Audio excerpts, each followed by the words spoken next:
Hilda here. I bring you experts' experiences and epic adventures to boost your health. Today I'm at Wild Timshel with Daniel Griffith. He is, I would say, a renegade and an independent and critical thinker.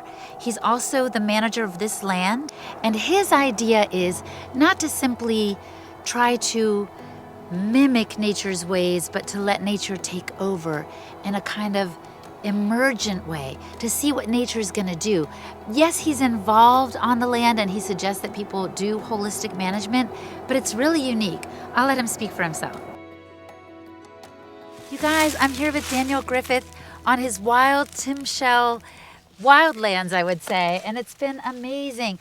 Basically, I'm going to start calling him the farmer that does nothing. Which is a good thing. He's really convinced me that regenerative agriculture as a movement in a way is very parallel to the conventional agricultural method. We are dominating and altering the landscape and the health of the animals in ways in which perhaps we shouldn't be. So he is committed, I'm speaking for you now. Please speak on. You're committed to not bringing artificial inputs, things that don't belong here. He even lets his chickens and his cattle kind of free graze, free range in a way I've never seen before. What made you realize I really want to do something different, even stronger than the regenerative agricultural movement? It's a good question. About 12 years ago, as you know, and as I've written about voluminously, maybe too much, I was diagnosed with a lot of really serious health concerns. And 2 or 3 years in, I always make the comment, because there's a lot of details to the health problems, but I always make the comment that 2 or 3 years in, I weighed less than I did in 5th grade. And in 5th grade, this here is Senna's bull calf. Aw, you're welcome to come over if you want. In the 5th grade, I wrestled, competitively as a sport, and I cut weight to be at that class. So I even weighed less than I should have. Anyways, the point is, severely degenerative bone diseases. My hips were made into squares when I was born, unbeknownst to us. And so when I would walk, the hips as squares, not head of your femur, which would be a circle, were grinding the pelvis into just a pulp. Man, there's a lot of serious problems, both physically and chemically, everything. And then we started listening to your voice on some random podcast, maybe 7 years ago, 8 years ago, whatever it was. And we started to learn that what we were putting into our body actually mattered. And this is a huge realization for many folks. And I don't want to put that down as a massive step, because it's a huge step. It is. And it was after that, though, that we started to realize, my wife and I, that it wasn't just the foods we were putting into our bodies as inanimate objects, but that this food was a story. And yes, philosophically, poetically, we talk about food being a story so often, but this food being a story became actually alive to us. In the sense that, my wife and I, just as an example, to jump 12 years ahead, we are recently harvesting a lot of black walnuts to make walnut butter. And, I'm processing them down, in their green hulls. My hands are covered in iodine. It tans your hands, it tans your hands black. Yeah. And because of the iodine, and we were cracking them and spending all this time, and the kids were running around and the birds were chirping in these walnut trees. We were in this grove about, a mile and a half this way. And I looked at my wife, Morgan, and I said, Morgan, doctors might tell you to eat more walnut butter, maybe. Yes, You have more nut butter in your diet. Modern doctors, whatever they are.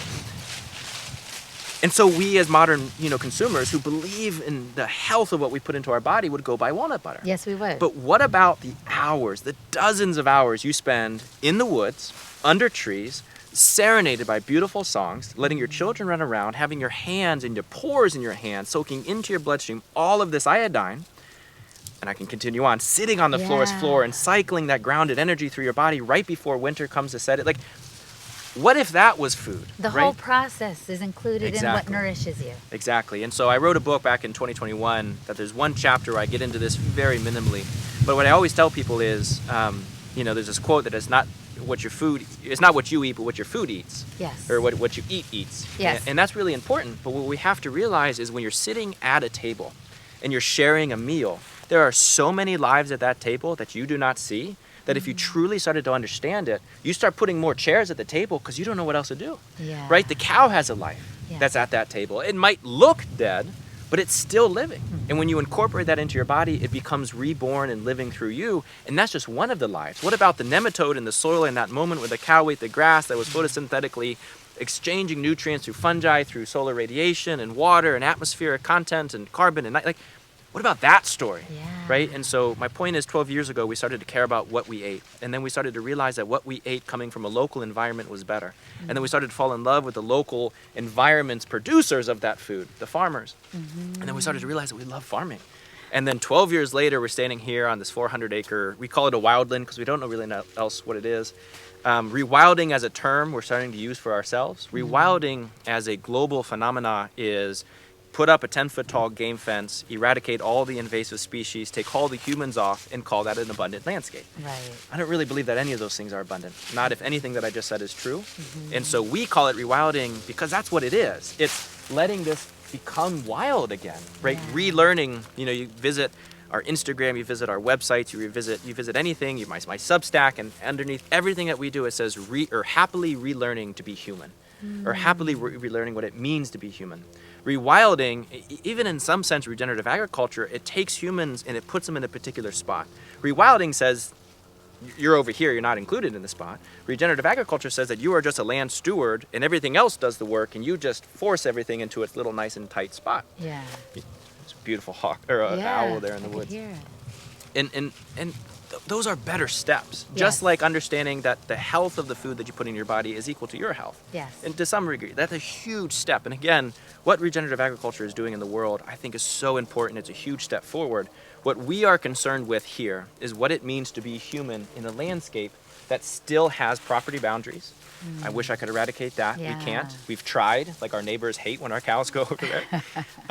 But also we have fence lines because we have property boundaries. Everything else we want to challenge. Yes. Is a human needed? Like when people come and visit, like you've been here all day, Yeah. and I've not gotten done less work on the land than I would have if you wouldn't have been here. That's the farmer that does nothing. The farmer that does nothing. But, our landscapes, when we moved in 7 years ago, this pasture, we did a biological assay. This is called Alba in our notes.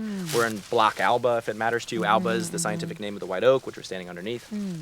One of the scientific names. But the point is, this had, via the biological assay, about 5 or 7, I can't remember the exact figure, number of vegetative species. So like it probably was tall fescue, Kentucky blue, broom sedge, all of the low-level, entirely human-planted and managed survivors in a decadent degenerative landscape. That's what this was. It was a cattle farm and horse farm before that, conventional. And my point is, just last year we did a full biological assay of the farm, and we were talking about one of the back pastures, which had hundreds of vegetative species. I think this one had 75 or 80. And the point is, we've planted none of those species. None of the trees here we've planted. We have tons of emergent trees that are taller than you and I are, that are all being planted and nurtured by their mothers, their aunts, their families. They're doing it themselves. They're doing it themselves, right? Wow. And we do a lot of consulting and managing, like we're in the middle of managing a 13,000-acre coal mine restoration project in West Virginia. Like we have our hands in a lot of projects. Yeah. And it's so interesting, you'll be sitting around the table, either the farm table with the family on their land or the coal mine company at a, boardroom table in some really high-quality Marriott conference room that is totally not my style. But you're sitting there and they say, well, what do we do? And tell them, just like I told you earlier, every vegetative species that has ever grown in this environment within the last couple thousand years, they're still here. It's just dormant. It's just dormant. They're waiting for the conditions to thrive. And so what we have to understand is, as humans, what is our role? Is our role to force them to resurvive, I don't want to use it, but regenerate in the landscape, to re-inhabit it? Is that our role as humans, to force their return? Because if that's what that is, then I'm not interested in saving the world. If biodiversity increase and increasing soil health is to solve climate change, but it is all through force, I'm not interested. A good friend of mine, he's a sun dancer with the Lakota, Wahankape Topa, he says, what does he say? I want to get this so perfect and I'm going to fail. He's brilliant. He says, something like, we have to release hope. We have to give away hope, not because we don't have this idea. No, I'm sorry, we have to give away outcomes. The idea, we have to give away our hope and an outcome. I told you I was going to butcher it. He's brilliant. I'm not. It's true. But he says we have to give away our concept of an outcome and release hope. Because when we release hope, what you realize is you become an active participant, a true co-creator in the landscape, not over the landscape. Regenerative agriculture, in some large degree, is looking at a landscape, visioning what it should become, because climate change might be real and soil degradation might be real and chemical pollutants and EMFs like we've been talking about might be real and are real probably.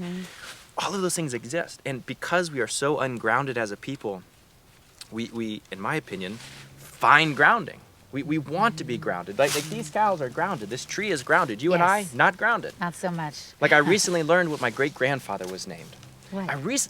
Matthew. And I recently learned that my great-great-great-grandfather fought in the Civil War, and nobody had like we are so ungrounded in our ancestral legacy. Like if trees grow better in view of the mother tree, how are we growing? Like our growth is so poor. Not that I don't have an amazing mom, but that's all. We don't have this ancestral legacy all around us. And so in view of this lack of groundedness, what do we do in its turn? When climate change is bullying itself in, and technocracy and technopoly and the modern industrial pharmaceutical system is coming from the other side, and we find control, which is let's manage cattle in small mobs, let's move them, let's force biodiversity increase, let's force the soil to increase, let's force them to produce high quality beef that tastes really good to the modern consumer palate, because somehow that matters, and let's do it very profitably. Because industrial capitalism is taken for granted. We have to be profitable in it. I attended a webinar very recently that said you're not regenerative if you're not profitable. And it occurred to me, I wanted to ask so bad, but are you regenerative if you are profitable? And I'm not trying to be here as somebody who's very happy and healthy. If you only knew how unhappy we were financially. But my point is, and I love saying this next to this great mother oak tree, and I've said this so many times in courses, I want to break this to you, but I don't think she cares. Right? Like I want to be profitable. Yeah, I have medical bills that I would love to pay off, right? Let's just say it that way. I don't think this mother oak cares about a human-created Western industrial capitalistic system that demands extractive measures over systems that take hundreds of years, not hundreds of seconds, right? We want to create beef as fast as possible because that's more profitable, right? I want to plant a silvopasture to cast shade to my cows because I need the shade next year. I'm thinking now because my P&L ends at the end of the year, right? All of this life is not thinking on a timeline, right? It's on the geologic timeline, which is eons and eons. And so my point is not to get lost in this idea of profitability and industrial capitalism, but it's control. Right. And so what we're trying to do in Relearning to be Human is instead of finding our groundedness in just more control, more force over the landscape, what does it look like if we just step back? What does it look like if cows actually be cows? And then that's when you get to turn to friends like Wahankape Topa and other indigenous thought leaders and wisdom holders, where all of a sudden in these more ancient language, unhindered, untarnished by colonialism and other things, you start to realize that, I mean, like the Lakota have 30 or some words for bison. And the words depend upon the community that the bison live within. So a word for bison is not the word for bison. It might be a bison that's standing next to a pronghorn. Right? And so all of a sudden, selfhood and self-understanding becomes a communal endeavor. Do you see? I love so it what so does that much. mean? Yes. I love the questions you're asking. I love that you're pointing out that this helps us become more human as we understand that nature isn't complicated, though it is complex. And that we can also start right where we are. Because I think you're right. Taking one step, let's say, to get better food on your table, maybe, organic or free range or whatever, you're moving in the right direction. Keep walking. Don't give up. Because for me, this started with a dear friend of mine who was sick who said to me, Hilda, what you eat matters. And then I wanted raw milk on my table. And one thing has led to the next. And I have to tell you, Daniel, I feel like more human and more alive because of the questions I'm asking. And I'm more in context of creation as part of it, not apart from it. And I feel like that's what you're doing. You're saying, let's even go beyond what we understand of as good for the land and be patient and observe and learn so that we can embrace our own humanity and let nature do its thing. I think one of the most foundational questions, because when I speak, like when I was on the Weston A. Price podcast, I did look online, which I try not to do, and you look at the people who comment, and there's a lot of people who disliked what I said or whatever, which was, of course, demanded. Like everybody has their opinions, and it happens. And people like me and you, like we do our best to not look at those things. It's very important for our own souls. But what I find, and one of them, well, many of them argue that I'm too philosophical. Maybe I talk too fast, and I realize that. I'm sorry. I do. I apologize. But so let me, what I do like to do is bring it down very simply to this, and I'll say it as slow as possible. I think there's going to be a huge step when we start to ask different questions. Obviously, I ask many questions, but one of the ones that we've been focusing on quite recently is whenever we're faced with a fork in the road, a decision, something to do, right? Because we do things. even if it's just, should we sit with the cows today or not, right? That's still doing something. We always ask ourselves this question. What is the framework that allows me to have the opportunity to ask this question? Okay, so for instance, if you were trying to decide whether or not you should come out to Wild Timshel today, right? And you asked, you were like, should I come? Should I go? Pro, con? Do I have the money for the gas? Whatever. You can, so many different ways you can look at that decision. So many ways. When you break it down in this viewpoint, this paradigm, what is the framework that allows me to believe that I have this question? Right? Now, this is very simple. It has nothing to do with agriculture, but it's roadway systems, right? Local governments that have paved roads, industrial mining and fossil fuel development to occupy the car's engine to get you here, etc. But if you extract it out of that very benign sense and into the agricultural sense, if you think about, like we were talking about planting trees in silvopastures earlier, why do I think that I have the ability as a human to plant trees 100 years faster than nature would have? Why do I think I have this ability? Right. And I'm not saying don't do it. Right. But what I am saying is if you're comfortable with the framework that allows you to think you can even ask that question, so then maybe think about doing it. Go through some other decision checks. Go learn holistic management and learn a 9-part decision-making framework. Yes. But so much of us are trying to increase biodiversity or save the world or decrease climate change or whatever, save climate change, whatever people are saying. So much of us are doing it because we think we have to. Yes. But all of this work, all of this force, increasing biodiversity is a great example. If you would just stop and sit and ask yourself, what is the framework that allows me to think that I can do this? Right? So we're talking about increasing biodiversity. Why do I believe that I think I can increase biodiversity? Yeah. Well, it's because I can go online and buy seeds. Right? So, okay, so am I good with FedEx 2-day air packages of life transporting from Western Oregon to Virginia? I need to decide that. But how do we collect those seeds in Western Oregon to be packaged in a 2-day air package to fly from Oregon to Virginia? Right? These are not, lush, gorgeous polycultures of white clover and red clover and vetch and native species, right? These are monocrop environments where these species are grown in sad, secluded, depressed. I mean, if we can measure cortisol in a plant, I don't know if it's true, but you've got to believe their cortisol levels are increased, right? That's why we can do it. And so when we're thinking about increasing biodiversity, don't necessarily think about the self as much as what systems around us give us the ability to consider this. Monocrop agriculture or monocrop industrial production allows biodiversity to increase. Yes. And now we have a problem.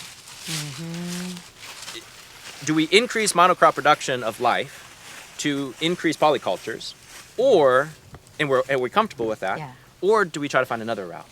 Right? And so that sort of framework has allowed us to look at do-nothing farming, right? Which I love that you call that, because one of my greatest mentors, although he doesn't know this, he's long since passed, is Masanobu Fukuoka, who wrote The One Straw Revolution, which actually pioneered... I read that. You did. He pioneered the term do-nothing farming. Oh my So I love that you said that. That's awesome. But this framework allows us to look at do-nothing farming and still see so much progress. Right? Biodiversity is increasing, although we didn't have any vision for it. Like what Hakape Topa said, we released the idea of an outcome in the hope that being human is just enough. Just like today, these cows are trying to be cows. Yes. What if humans today do the same thing? What if humans just be humans? And what does that mean? That's the question. Yes. And to ask ourselves questions on every decision and choice we make as consumers. Let's say you don't live on a farm. Let's say you're not a producer of any kind. Maybe you make a podcast. So the question you ask every time you eat something, where did this come from? Was it industrial organic? Just because it has the right label doesn't mean it was the right conditions, just as you were pointing out. So I think these are really important questions. And I love your philosophy and Alan Savory's of just holistic management. Whether you live in a city, on a farm, in the suburbs, somewhere in between, wherever you are, you can make decisions based on your worldview and what you would like to see in the future.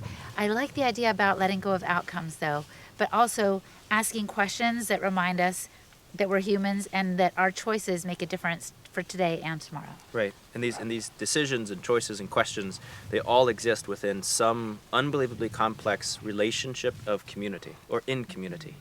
Because that's what this question I'm getting at forces you to realize.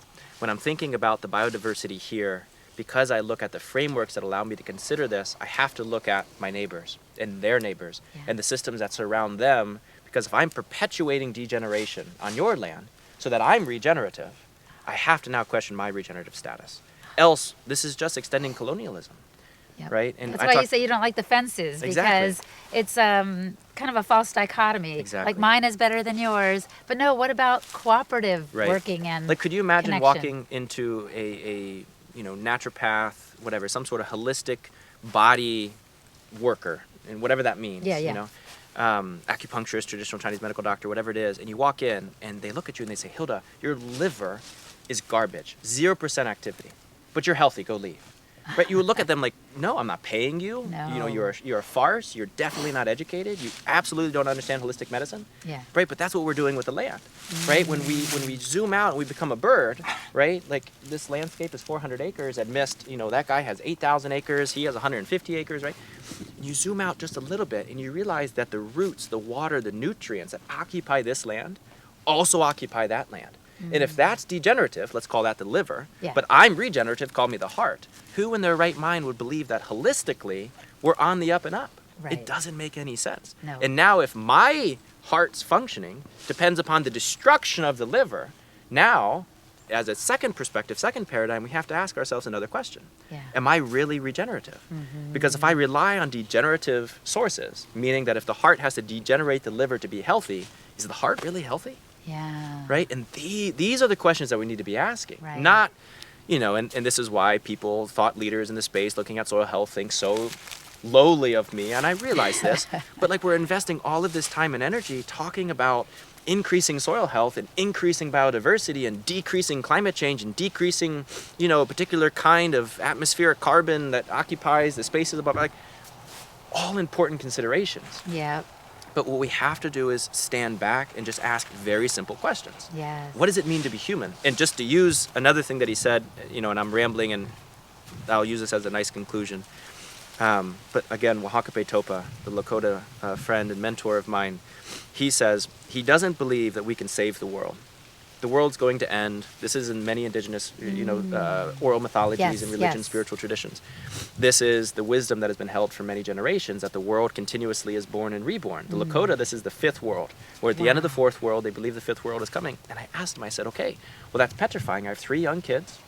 I have this land base. I have these cows. These cows want to live. I want to live. We all want to live well. And you're saying the world is coming to a close. And he said, yeah, that's fine. And I said, well, what do we do? Yeah. And he looked at me straight in the face. It was over Zoom. He lives in Mexico, and it was over Zoom. He looked me straight in the face. I'll never forget. He leaned into the camera, and he said, be an ancestor. When the fifth world is born, let your name, your human name, be something of reverence. Be an ancestor. That's beautiful. Focus on being a human today.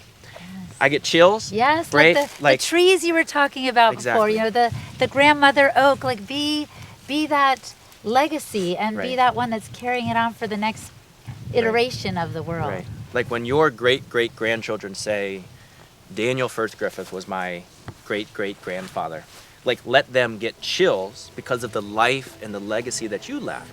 Don't think about outcomes. The outcomes, again, using him again, he says that our children are the dreams of their ancestors, right? Let them walk your dreams. So dream, have visions. I love that. Right? But let your grandchildren walk those visions and those dreams.